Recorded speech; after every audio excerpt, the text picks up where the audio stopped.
S kolegou Zbyňkem Janeškou, který je pak zvednu od technického puntíku. Takže děkuji vlastně i za uvedení. No a teď doufám, tak toto už jsme dali. A teď jak se to tady má s ptáky a jejich ochranou z hlediska rozvodu elektrické energie na Zemi. Myslíme si, že legislativně je celá situace podchycená poměrně dobře, protože jednak novela zákona o ochraně přírody a krajiny na ně pamatuje a pak také novela energetického zákona z roku 2009, která vysloveně ukládá všem distributorům elektrické energie zabezpečit nadzemní vedení vysokého napětí do konce července roku 2024. Takže na první pohled by se zdálo, že je všechno v pořádku, že o ptáky je od tohoto ohledu dobře postaráno. Nicméně my si myslíme, že to tak úplně pravda není. Teď se doufám,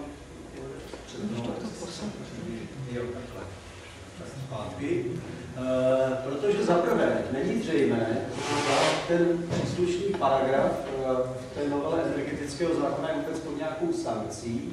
Přou se o to právníci, jestli je vůbec takováto povinnost právně vymahatelná. Pak také, protože tu situaci dlouhodobě sledujeme, se nám zdá, že ta intenzita, i když třeba v případě EONu tak úplně není, na zabezpečení těch sloupů se výrazně nezvýšila, protože pořád je zabezpečeno okolo 10% sloupů vysokého napětí, předesílám. A pak také je tam důležitá věc, že ne úplně všechny linky nebo úseky linek vysoké napětí jsou pro ptáky skutečně rizikové, protože vedou třeba místy, kde se ptáci ve zvýšených počtech nevyskytují a tím pádem klesá pravděpodobnost jejich kolizí s těmi linkami. No a tak jsme se rozhodli, že to zkusíme nějakým způsobem zefektivnit. Že zkusíme prostě udělat to, co se logicky nabízí, vytipovat místa, kde těch ptáků je víc, kde ta pravděpodobnost úrazu je asi teda tím pádem vyšší a ta místa přednostně zabezpečit, což uspoří možná několik let času a zvýší to tak naše šance v ochraně těch příslušných ptáků. Ale proto je důležitý a nezbytný partner. My jsme ho tady, myslíme si, získali, protože po předchozí spolupráci s ochranou čáků bílých ze společností EO Distribuce jsme se tedy dohodli, že do tohoto projektu půjdeme společně a dalším nezbytným předpokladem je, abychom věděli, jak ty prvky nebo jak ty sloupy podpěrné vody, jak říkají energetici, zabezpečovat. Od toho je tady zase odborná skupina AOPK, která vlastně posuzuje hodnotí a potom i sleduje účinnost jednotlivých prvků zabezpečení. No a pak samozřejmě vědět, kterým ptákům to nebezpečí největší hrozí. Jedná se o území, které je poměrně velké. Vlastně EON distribuje na území 4 krajů, takže už je to poměrně reprezentativní pokrytí země. No a co se týče těch zdrojů prvků zabezpečení, zmínil jsem tu pracovní skupinu pro dopravní a energetickou infrastrukturu. Ta se zabývá právě posuzováním těch návrhů nebo už realizovaných prvků zabezpečení a pak také pravidelně komunikuje se všemi těmi klíčovými distributory, což je ČEZ, EON a Leská energetika, ale především ty první dva jmenované subjekty. No a potom zbývalo tedy na základě literatury, na základě dat z Národní sítě záchranných stanic vytipovat ty nejvíce rizikové druhy. Ono to tedy úplně nekoresponduje teď s tím seznamem, který tady prezentovala Vlasta, protože ty výstupy z tohoto projektu jsme ještě neznali. Nicméně, jaksi 16 druhů ptáků, které vyšly z tohoto hodnocení, jsme se řadili do tabulky, přiřadili jsme jim priority zabezpečení ve 3 kategoriích. No a pak jsme se začali pídit po datech o jejich výskytu. Samozřejmě ta data nejsou zcela kompletní, museli jsme si vypomoci jednak tedy prací, výsledky práce specializovaných skupin, specialistů, databází na BERC.cz a dalšími zdroji informací. No a protože ty druhy nejsou jaksi, řekněme, populačně srovnatelné, některé z těch druhů patří mezi velmi vzácné druhy s populací do 10 párů na území celé republiky, jiné patří naopak mezi ty poměrně běžné druhy, tak jsme museli přistoupit na nějakou metodiku, která by nám umožnila vytipovat a ocenit, nebo tou kategorii priorit zabezpečení, tuto kategorii přiřadit k těm jednotlivým územím, na kterých chceme ptáky chránit. A já v této fázi předám slovo Zbyňkovi Janoškovi, který vás do metodiky a zpracování dat a výsledku zpracování zasvětí. Děkuji. Postupovali jsme teda tak, že jsme vytvořili mapu, která pokrývá celé to území distribuce EON. Ta mapa, nebo základní jednotkou, pro kterou stanovujeme rizikovost, je mapovací čtverec, toho dělení 6x kilometrů. Výsledná rizikovost se potom rozdělila do 3 kategorií, nejvyšší, střední a nejnižší. Co se týče toho, jak jsme určovali rizikovost, tak jsme ji určovali pro každý druh zvlášť, a čím jsme získali vlastně 15 nějakých hodnot pro každý čtverec. Vždycky ta rizikovost je v nějakém intervalu od 0 do 1, aby to bylo navzájem srovnatelné. Na těch 15 jsme počítali výslednou. Dílčí rizikovosti jsme počítali 2 různými způsoby pro různé druhy. Různě pro druhy, kde známe přesnou polohu hnízd, což jsou například dravci a vzácnější druhy, kde se tomu lidé intenzivně věnují, anebo třeba čárky, kde to vlastně ty hnízda jsou nápadné, ale i jejich polohu všechny známe. Tam jsme to učovali rizikovat v základě hustoty hnízd. U těch druhů, které jsou běžné, to je nekláně poštolka, potom orlovec, který tam není běžný, ale nehnízdí, tam jsme odhadovali nějakou četnost výskytu, která se vlastně rovná rizikovosti, čím je ten četnější, tím je rizikovější. Takže ta výpočet hustoty hnízdění tam postupovali. Následovně máme jednotlivá hnízda, to jsou body, kolem každého hnízda jsme sestrojili nějakou buffer zónu, nějakou obalovou zónu o velikosti 5 km, což je to území, které považujeme za obzvláště rizikové.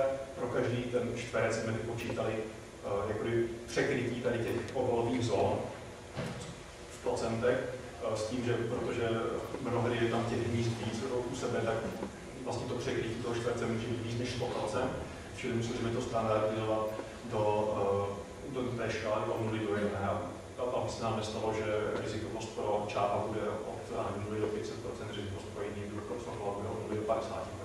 To je potom nekontrolovatelné. Takže proto ta transformace do toho jednotlivého.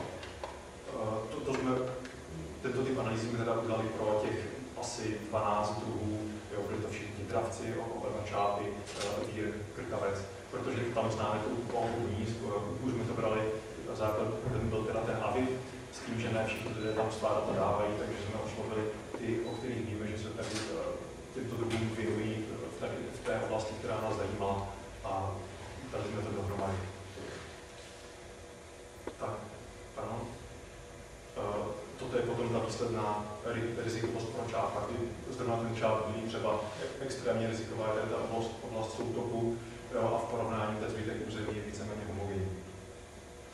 Co se týče toho četnosti výskytu, tam je to o dost složitější, ten výpočet. Vycházeli jsme z dat APIFu, s tím, že v APIFu, pokud to neznáte, existují tam kompletní seznam. Kompletní seznam, to znamená, že ten pozorovatel zapíše všechny druhy, které viděl při té dané vycházce. To znamená, že s tím můžeme pracovat jako s nějakou skutečnou reprezentací té diverzity na daném místě. My jsme si to vstávili k těm jednotlivým kvadrátům a dívali jsme se, jak často se v těch kompletních seznamech daných druhů vyskytuje. Tady všechny tyto mapy budou pro káně, s tím, že jsme vzali káně lesní a káně rovnou dali dohromady a vydělali jsme pro každý druh zvlášť. S tím, že teda ta pravděpodobnost výskytu se vypočítá jako podíl těch kompletních seznamů, které obsahují ten druh vlastně v celkovém počtu kompletních seznamů v daném čtverci. Vždycky to musí být hodnota od 0 do 100. Když mám 10 kompletních seznamů a v 7 bylo pozorováno káně, tak ta relativní četnost nebo četnost výskytu je 70%. To je tady ta mapa. Tady ty šedé přišly do té čtverce, to jsou čtverce, ze kterých nemáme žádná pozorování. To je teda ta četnost výsledku, je tam modelovaná proměna. Dále jsme si pro každý čtverec zjistili nějaké proměnné prostředí z veřejných zdrojů, jako je třeba Correlland Cover, Bioclim, Develop a další nějaké údaje o morfologii a podobně. Takže zjistili jsme další nějakých 15 proměnných prostředí a sestavili jsme nějaký statistický model, který vysvětluje četnost na základě těchto proměnných a jejich navzájemných interakcí. Porovnali jsme dva modely, lineární regresní a neuronové sítě. Ty neuronové sítě měly asi o 15% lepší výsledek měřeno sumou čtverců odchylek, takže to je potom výsledek. Jde vidět, že ta předpověď už je pro všechny čtverce i ty pro ty, kde chyběly pozorování a že například, když tady vidíme velkou takovou světlou oblast, tak se vyskytuje i tady, čili ten model vystihuje tu skutečnost. Nicméně samozřejmě ten model má skutečnost určité odchylky, které vidět tady na této mapě. Jo, a sice ty statistické modely mají takovou vlastnost, že ty odchylky, když je sečteme, některé jsou kladné, některé jsou zákonné, ale dohromady jsou vždycky nula jejich součet, tak vzhledem k tomu, že ten model počítá jenom s nějakými údaji, s nějakými čísly vztažnými k těm čtvercům, ale nepočítá s vzájemnou polohou čtverců, tak se může stát, že ty odchylky nejsou v tom území rozloženy zcela náhodně, jak to člověk čekal, ale že jsou místa, jako třeba tady, kde jsou ty odchylky spíše větší a místa tady, kde jsou spíše menší. Tady to prostorové zvukování můžeme nějak statisticky ověřit, což jsme udělali a skutečně se potvrdilo, že teda je tam nějaká tendence prostorové zvukování, čili že existují místa, kde jsou spíše nižší odchylky modelu, místa, kde jsou spíše vyšší odchylky modelu. My můžeme provedli jsme prostorovou interpolaci, která nám dala tady takovou mapu. To je mapa jako kdyby těch odchylek. Jo, takže my máme statistický model, který není prostorový a máme odchylky, model odchylek, které jsou prostorové. Když sečteme, tak získáme ten výsledný model, který potom vypadá takhle. A tohle je nové riziko prostě pro prokání.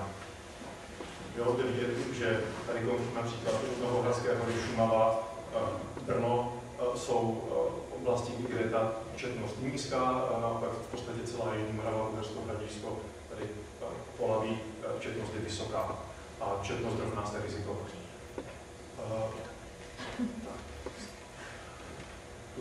Jak jsem říkal, tuhle analýzu provedli pro všechny ty druhy. V každém čtverci jsme měli teda 15 různých hodnot, udělali jsme jejich průměr a tím jsme získali teda nějakou průměrnou rizikovost pro každý čtverec.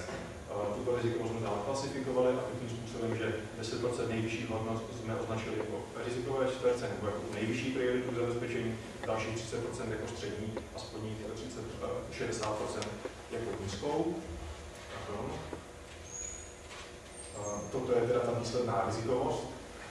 Jo, s tím, že nejrizikovější je tady Soutok, Znojemsko a takové osamocené kapsy, tady Šumava, jo, tady někde v Podbuří, Karpat.